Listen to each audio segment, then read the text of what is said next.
ఇదే మాట్లాడినాను. యేసు ప్రభు ముందు యేసు సేవలు చరిత్రలో నిలిచిపోయారు. అదేవిధంగా రాజశేఖర రెడ్డి గారు ముందు రాజశేఖర రెడ్డి సేవ ఇది ప్రజలందరూ కూడా ఆలోచిస్తారు. ఎంతో మంది ముఖ్యమంత్రులు వచ్చారు. ఆ రోజు రేవంత్ రెడ్డి దగ్గర నుంచి ఇప్పుడు వరకు వచ్చినటువంటి ముఖ్యమంత్రి కూడా ప్రాజెక్టు కూడా ఆ రోజు కట్టడం జరిగింది. కానీ రాజశేఖర రెడ్డి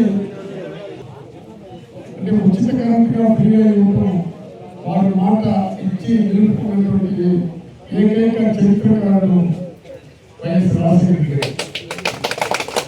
అదేవిధంగా మీరందరూ ఆలోచించినట్లయితే రైతులు అప్పులు పాలయ్యారు. రైతుల యొక్క రుణ విముక్తి కావాలి. ఎన్నో ముఖ్యమంత్రులు వచ్చినారు.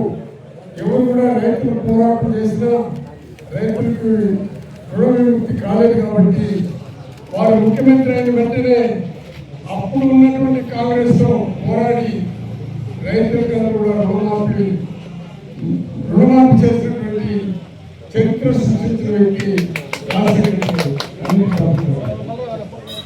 అదేవిధంగా మీరందరూ కూడా ఆలోచించారు.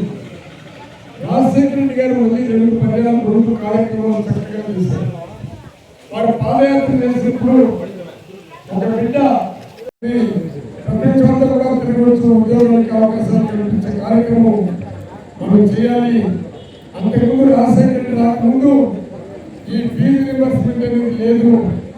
కానీ రాజశేఖర రెడ్డి వచ్చినాక ఫీజు రియంబర్స్మెంట్ పెట్టా ఎన్నో బీసీలు కానీ, ఎస్సీలు కానీ, ఎస్టీలు కానీ, ఓసీలు కానీ అందరూ కూడా ఫీజు రియంబర్స్మెంట్ దాన్ని ఉపయోగించుకొని వారు కలెక్టర్గా, ఎస్పీగా, అదేవిధంగా బిజినెస్ పర్సన్స్గా, టీచర్గా ప్రతి ఒక్కరు కూడా దాన్ని ఉపయోగించుకొని వారు చదువుకోవడం జరిగింది. ఎందుకంటే మేము భారత జగన్లో రేవంత్ రెడ్డి గారు భారత జిల్లాలో కూడా బోర్డు తీసుకున్నారు. ఆ రోజు అక్కడ కూడా రాజశేఖర రెడ్డి పేరు చెప్పే లోపల మీకందరికీ కూడా నిధులు చెప్తున్నారు.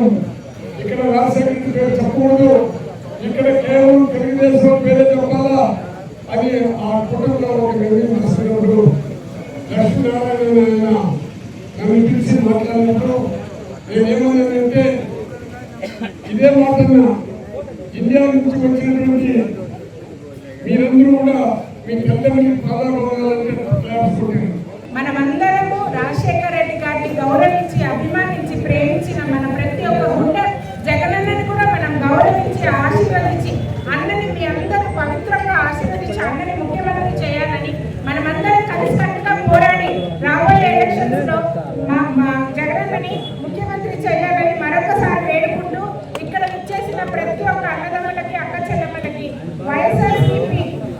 వైఎస్ఆర్సీపీ కుటుంబ సభ్యులందరికీ నా హృదయపూర్వక వందనాలు తెలియజేస్తున్నాను.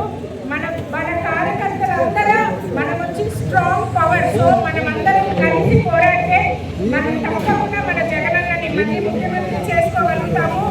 అదేవిధంగా మన పథకాలన్నీ తప్పకుండా మళ్ళీ మన ఇంటికే వచ్చే ఘనత జగనన్న మళ్ళీ తీసుకొస్తారని మనస్ఫూర్తిగా తెలియజేస్తూ మీకు అందరికీ ఎప్పుడు ఏ కష్టం వచ్చినా మనందరికీ